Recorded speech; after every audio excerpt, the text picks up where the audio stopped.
Rasul salamun alaik zud lana bisalami as-salatu wassalam salawatullahi alaik ya Rasul akrim lana biyadihil karamah as-salatu wassalam salawatullahi alaih ya Rasul salam alaih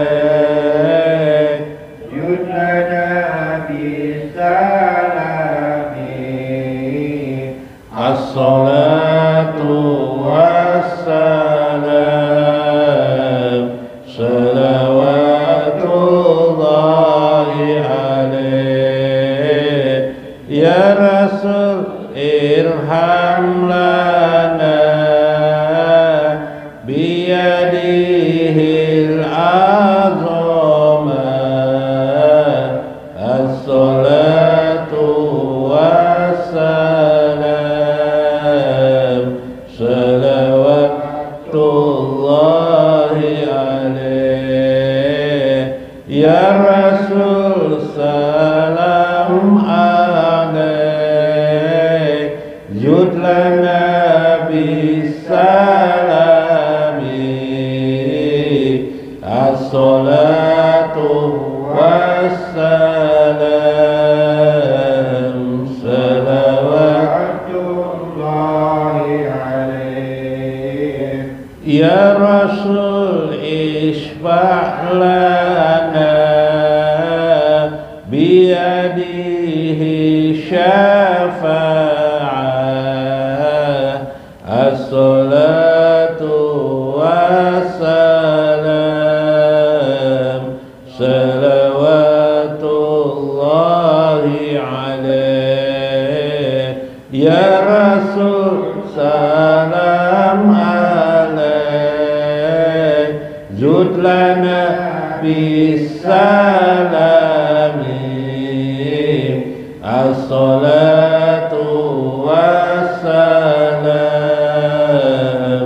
salawatullahi alaih ya Rasul nawir lana biyadihi nurillah as-salatu wassalam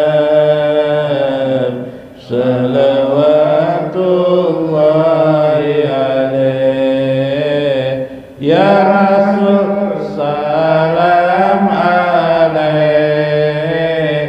yudlana bisalami as-salatu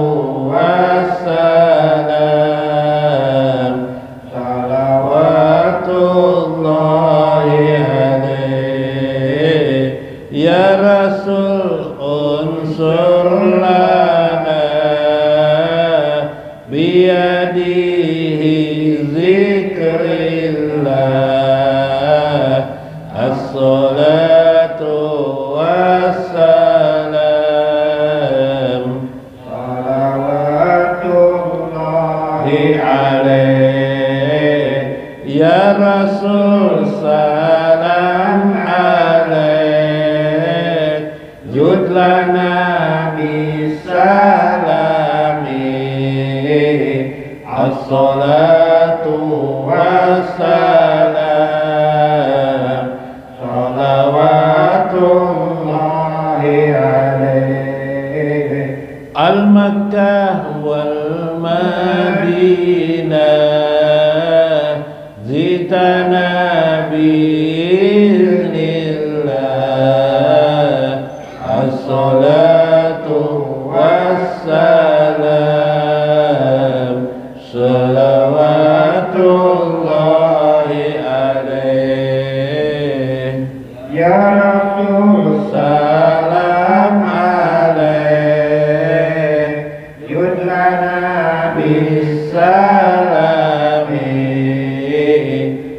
wassalatu wassalam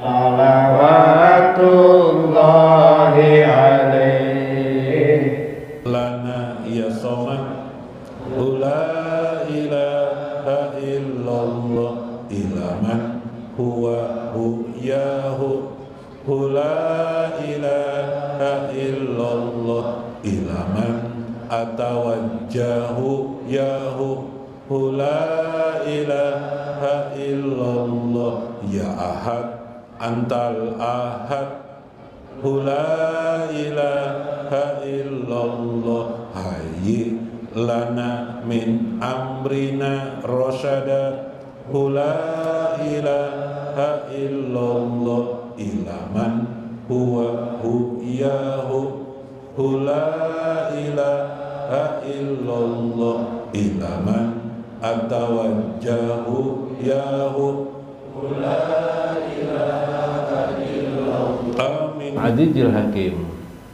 wassalatu wassalam ala sayyidina wa nabiyyina Muhammad wa ala alihi wa sahbihi ajma'in. Fa inna insyaallah ab'asu li kitab Syekh Ibnu Athaillah Al-Hikam wa iqazul himam li Syekh Muhammad Azibah wa Syekh Izzuddin Ibnu Abdissalam Halur Rumus wa mafatihul kunuz insyaallah wa nafa'ana bihim wa ulumihim fid darain amin ya rabbal alamin.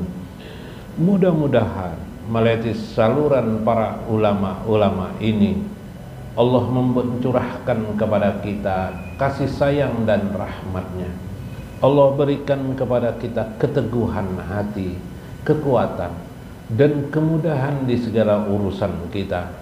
Mudah-mudahan kita melewati dunia ini dengan mudah, tanpa beban dan susah. Mudah-mudahan Allah memberikan rezeki kepada kita, rezeki takarub kepada Allah bila balain, tanpa bencana dan kesusahan. Amin ya rabbal alamin. Minggu kemarin Syekh Ibnu Athaillah mengisahkan tentang bagaimana agar hati kita takluk atau terfokus kepada Allah Azza wa Jalla. Bagaimana memelihara cahaya Allah di dada kita. Bagaimana memelihara cahaya itu tetap bersemayam di hati kita. Lalu beliau berkata minggu kemarin, farriqal baka, tuntaskan saja hatimu itu minal aghyar, untuk menghilangkan al-aghyar, sesuatu yang sifatnya duniawi di hatimu. Jadi dunia itu kita lakukan hanya di luar hati kita, jangan sampai di dunia. Misal kita punya kebun itu indah molek sampai di hati. Begitu sampai di hati itu apa buktinya? Begitu ada mungkin kerak warik lah masuk ke kebun kita, diambilnya pisang setundun, sakit hati kita semingguan lah, berarti kebun kita itu di dalam hati kita. Ya kalau, nah itu maksudnya. Jadi pikiran kita, ya kah? Nah itu berarti dalam pikiran, dalam hati. Tidak ada kalau bisa hilangkan goresan-goresan seperti itu. Atau mungkin bertengkar suami istri, ya kelak di pikiran kita mingguan hanya pertengkaran itu saja. Itu urusan dunia, itu al-aghyar. Atau kita belum pernah ke Laksado misalnya, kemana? Ke Laksado kah? Ke Laksado. Harusnya bagaimana? Sudah biarkan tidak apa-apa kalau ada rezekinya habis saja ke sana, sudah nggak usah dipikirkan lagi. Tapi ada orang begitu mendengar orang mengisahkan betapa indahnya alam Laksado, dia terngiang-ngiang, terbayang-bayang, maka itu adalah dunia. Bagaimana dunia itu digambarkan Allah kepada anak-anak. Pernah melihat anak-anak kalau sudahnya meminta kayak Pak, Ya kalau lah ada yang sampai bergulung di aspal lah. Nah, itulah gambaran anak-anak itu. Allah gambarkan bagaimana dunia itu terisi di dalam jiwa anak-anak itu. Kalau sudah main game, ya kah? Ingatlah laginya yang lain, teringat laginya. Orang tua gini nyuruh, no, mau tahunya main game tuh pang asik. Itu menunjukkan dunia di hatinya bercongkol. Ada orang iri dengki kepada orang lain. Nah, dengki dia kepada orang lain. Tidak bisa dia menghilangkan rasa dengkinya. Atau tidak bisa dia menghilangkan rasa marahnya kepada orang. Atau tidak bisa menghilangkan rasa bencinya kepada orang lain. Berarti dunia bercongkol di hati orang tersebut. Maka bagaimana mungkin cahaya bisa bersemayam? Meskipun cahaya itu datang kepada dirinya, cahaya itu datang terus, tapi selalu saja ditolak oleh kegelapan yang ada dalam dirinya. Kegelapan itu berupa aghyar atau dunia. Yamla'u bil ma'arif wal asrar. Maka yang bisa cahaya itu bertetap terus, kita mengisinya dengan al-ma'arif, yaitu kemampuan mengenal Allah. Jadi makin kita banyak mengenal Allah, dunia itu hilang. Dunia itu mulai sirna, menipis ketebalannya di dalam hati. Wal asrar, menyukai memahami asrar yang lebih mendalam lagi. Jangan puas hanya di satu tepian tanjakan atau di satu tempat terminal. Teruskan memperdalam lagi asrar, rahasia demi rahasia.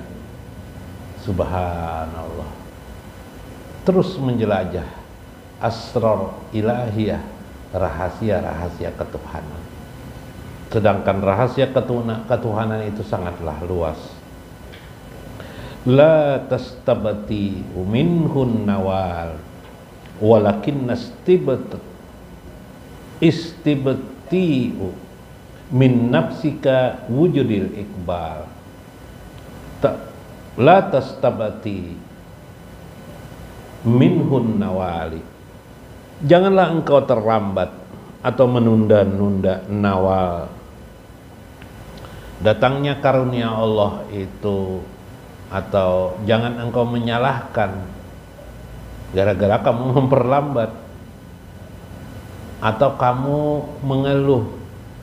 La tastabati, janganlah kamu menganggap lambat karunia itu datang kepadamu. Karunia Allah itu datang kepadamu. Mungkin kita banyak makna nawal di sini ya, termasuk di dalamnya adalah fadlun minallah, karunia-karunia Allah. Karunia yang utama adalah karunia akhirat. Misalnya karunia akhirat itu adanya harapan di hati kita tentang surga Allah. Itu namanya fadlun fil akhirah. Adanya harapan tentang Allah akan memelihara kita daripada ajab neraka, terhindar kita dari ajab neraka, itu namanya harapan akhirat, fadlun akhirat. Kita berharap bisa bersama Nabi di yaumil hisab, pada hari hisab, atau kita berharap tidak terjadi hisab kepada kita, tapi ditempatkan di tempat Allah, di tempat haudun, di tempat telaga Nabi Sallallahu Alaihi Wasallam. Itu harapan fadlun akhir. Fadlun dunia, kita dapat beribadah, kita dapat istiqomah melaksanakan ke majelis ta'lim, duduk belajar. Mun ada gurunya, nggak ada gurunya karakawa kita gurunya juga mudahan istiqomah. Itu fadlun minallah fid dunia, yang terlihat di dunia sampai kepada jangan kamu merasa lambat. Apa yang lambat? Nawa, karunia Allah itu datang. Walakin nastibtiu, tetapi yang menjadikan kamu lambat itu, tertunda itu, min nafsika, itu dirimu sendiri. Apa bentuk daripada dirimu itu? Adalah wujudal ikbal, kemampuan kamu menerima karunia kasih sayang Allah itulah yang perlu engkau perhatikan. Bahasa lainnya, jangan kamu menyalahkan lambatnya datang pertolongan Allah, lambatnya datang karunia Allah, lambatnya datang rahmat Allah. Itu yang kamu perhatikan. Padahal sesungguhnya kamulah yang melambatkan itu, kamulah yang menunda-nunda itu. Wujudnya bagaimana penundaan itu? Engkau tidak mempersiapkan untuk menerimanya, karena engkau menutup dirimu sendiri, gitu kan? Undang di muka rumah, di depan rumah ada sungai, atau di belakang rumah ada sungai, ada undang, ada apa lagi di sungai? Ada ikan, ya kan? Kapan musim banyak ikan nih di sungai? Ditunggu-tunggu. Padahal di sungai itu selalu ada ikan. Kenapa lagi ditunggu-tunggu? Ada apa? Apa yang harus dilakukannya? Jerat dia atau pancing dia supaya mendapatkannya. Demikian itulah kita beragama kepada Tuhan kita. Kitalah yang memulai untuk bersungguh-sungguh mengikuti Allah Azza wa Jalla. Ai i'ta'ul ma'arif wal asrar. Fala tastabti'u minhun nawali. Janganlah engkau memperlambat atau meminta lambat datangnya nawal itu. Maksudnya menganggap lambat datangnya kebaikan Allah itu, yaitu i'ta'ul ma'arif, pemberian Allah berupa ma'arif, kemampuan mengenal diri kepada Allah. Lambatnya aku nih mengenal Allah. Belajar tidak mau, gitu kan? Memahami tidak mau, ya terus begitu. Wal asrar, dan rahasia-rahasia itu bagaimana bisa datang kepadamu kalau kamu sendiri tidak mau belajar. Banyak kan orang begitu kan? Iyalah, aku berdagang dulu jar. Berdagang aja sibuk. Iyalah, udah sempat lagi belajar. Nah, pas sandak belajar sudah Tuhan, nak belajar gurunya sudah meninggal. Apa ada lagi? Kabar. Udah apa ya lagi? Apa Mbak sudah meninggal? Karena kawajijan sudah meninggal, aku datangi ke sana aja. Mana bisa? Nah, kenapa tidak bisa? Nang bisa berkomunikasi lawan orang sudah meninggal itu orang-orangnya aja, orang-orang yang sudah mendalami ilmunya. Yalah, mun tidak bisa mana ada terlihat kuburannya benar ya kah? Nah, kalau nang Syekh Abdul Qadir Jailani mendatangi kuburan, bisa berdialog dengan ahli kubur, sebagaimana Rasulullah SAW berdialog dengan orang yang dikubur. Nabi bisa. Dalam sebuah hadis Nabi berdialog, Nabi menyampaikan pesan-pesan kepada orang dikubur, seperti yang terjadi pada setelah peperangan Badar terhadap orang-orang kafir musyrikin. Ya, apa aja Nabi rasanya sekarang kematian nih? Enakkah tidakkah? Benarkan apa yang kukatakannya Nabi? Nah, dimarahi Nabi orang kafir, ya kah? Nah, sahabat seperti Umar bertanya kepada Rasulullah, ya Rasulullah, apa bisa orang dalam kubur itu mendengar aja Rasulullah? Tapi mereka tidak bisa lagi menjawab. Mereka hanya merasakan, merintih, merasakan. Nah, itu rahasianya. Kalau ada anak berbicara dengan orang kubur sini, menderinya mendengar aja sih Din. Di kubur lah, dengar. Makanya kalau lewat di kuburan kaum muslimin, di antara sunnah-sunnah itu ialah mengucap la ilaha illallah wahdahu la syarikalah lahul mulku wa lahul hamdu yuhyi wa yumitu wa huwa ala kulli syai'in qadir. Itu bila pian membaca itu, atau membaca salawat sambil di jalan di kuburan itu, atau mengucapkan assalamualaikum ya ahlal kubur, itu yang terkena siksa ringannya siksanya. Nah, ringannya siksanya, diringankan Allah siksanya. Bahan. Andaikan bisa melihat tuh, pian mengucapkan assalamualaikum tuh, dia menjawab tuh waalaikumsalam, dia terima kasih benar, kami didoakan. Cuma bisa menjawab pian pulang bukah lah, lari pian. Ya lah. Jadi ada ucapan salam yang tidak perlu jawaban, ialah salam kepada ahli kubur. Kadang tidak mendengar, padahal mereka juga menjawab salam. Jadi setiap kita mengucapkan salam tuh mereka menjawab, tapi kita tidak mendengar. Sukalah berkisah tentang kubur. Jadi ada orang yang diceritakan, ada yang orang iri dengan pengarang Shahihul Kitab ini, Syekh Ibnu Athaillah. Seorang ulama juga, tapi iri dia dengan Syekh ini. Syekh Ibnu Athaillah, kisahnya begitu. Kemudian suatu hari ulama ini, Syekh Ibnu Athaillah, meninggal. Suatu hari yang orang alim ini, yang mengaku alim ini, lewat di pekuburan Syekh Ibnu Athaillah. Dia terkejut, lewat di kuburan dia mendengar Syekh Ibnu Athaillah berzikir, la ilaha illallah, la ilaha illallah, la ilaha illallah. Subhanallah. Sejak itu kemudian dia menyampaikan kepada orang-orang, nanti kalau aku meninggal dunia, kuburkan aku di samping kuburan Syekh Ibnu Athaillah. Jadi orang dikubur itu berzikir, dia tergantung kebiasaannya. Kebiasaannya munjun, bisa munjun juga. Bayam sudah jar. Kebiasaannya sana kemari jalan mengguru jalan berawan-rawan, enggak kami jalan, karena tidak bisa lah. Maksudnya adalah kebiasaan yang baik. Subhanallah. Adapun kebiasaan yang buruk diganjar dengan siksaan. Itu terjadi pada kisah hadis-hadis yang disampaikan oleh Al-Ajilani, yaitu kisah tentang orang kafir yang bernama Abu Jahal. Itu ada sahabat lewat melihat ada orang di atas kuburan pada hari Senin. Dia bangkit dari kuburannya tapi masih berantai, tapi dia duduk di atas kuburan tapi berantai, tubuhnya masih. Kemudian dia datang kepada Nabi, lalu diceritakan, ya Rasulullah, di dekat sana itu, di dekat Badar itu saya melihat ada orang berantai besi, tubuhnya duduk istirahat. Oh, ya Rasulullah, itu Abu Jahal ya Nabi.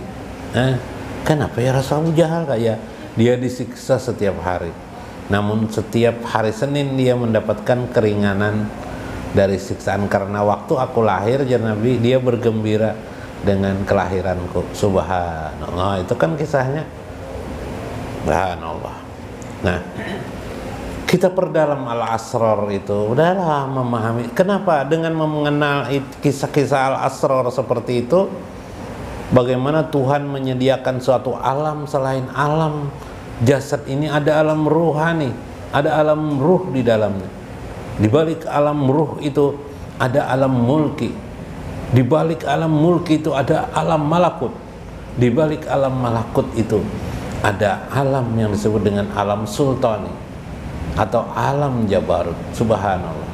Itu menggambarkan betapa hebat, maha dahsyatnya Allah, dan betapa menakutkannya kita di posisi mana nanti kelak kita berada. Subhanallah.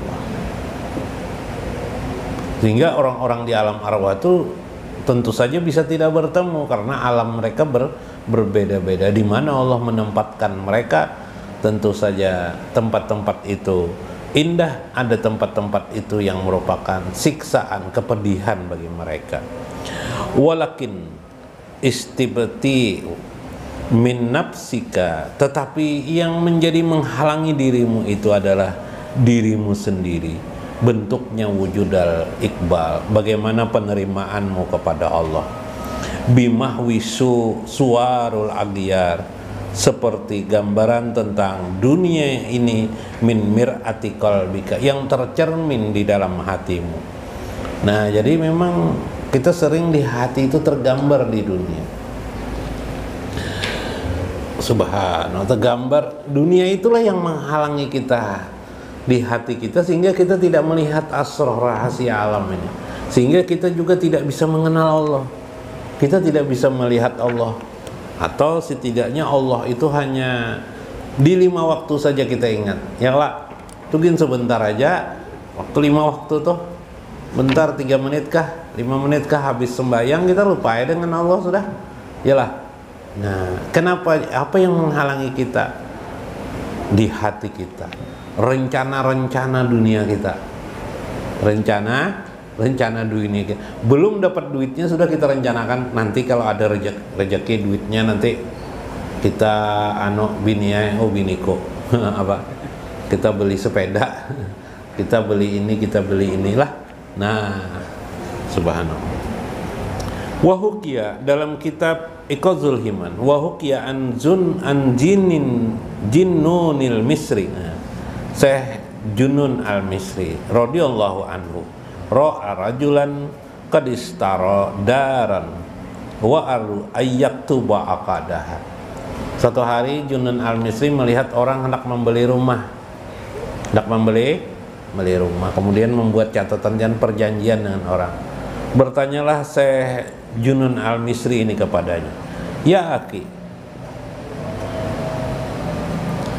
wahai akhi, apa yang kau ingin perbuat? Kalau kamu ingin menerima wasiatku, bagus lagi engkau menerima wasiat. Pakola, orang itu berkata, naam, silahkan beri saya aku nasihat. Ya Sayyidi, wahai tuanku, wahai Syekh ya, bahasanya. Pakola lahu. Maka Syekh Junun al-Misri berkata, wahai saudaraku, jika engkau membeli rumah, itu hanya engkau membeli dunia saja. Lebih baik engkau membeli akhiratmu, itu lebih utama kepadamu. Mendengar itu akhirnya dinasihati oleh Syekh, orang itu tidak jadi beli rumah. Mungkin sudah ada bisa rumah lah. Ini rumah yang kedua, kan yang ketiga kan yang mau dibeli ini ya lah. Nah, akhirnya orang itu tidak jadi membeli rumah, disuruh Syekh dia membeli rumah akhirat. Rumah akhirat itu apa? Beramal soleh.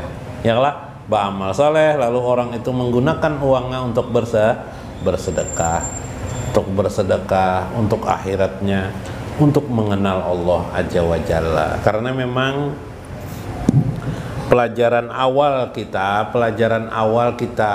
beragama itu diajarkan beribadah.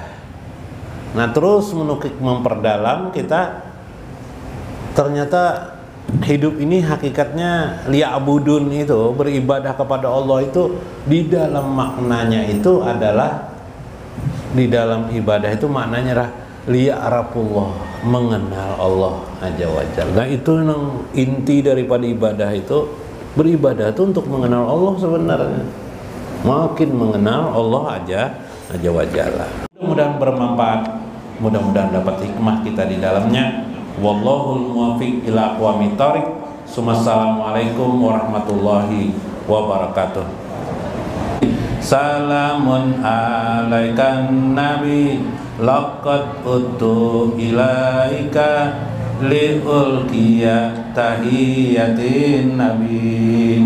Salamun nabi, lamun alaikan nabi, laqad utu ilaika liulkiya tahiyatin nabi. Ulangi. Salam nabi, salamun nabi, ilaika liulkiya tahiyatin nabi. Salatullah alaika, salli alaika, akramuka bisolati wassalami, salamun alaik. Salamun alaikan nabi, laqad utu ilaika liulkiya tahiyatin nabi. Indama akhzanu a'udu ilaika bisolati alaika ma'al asdiqa'il ladzina yuhibbunaka shalla alaihi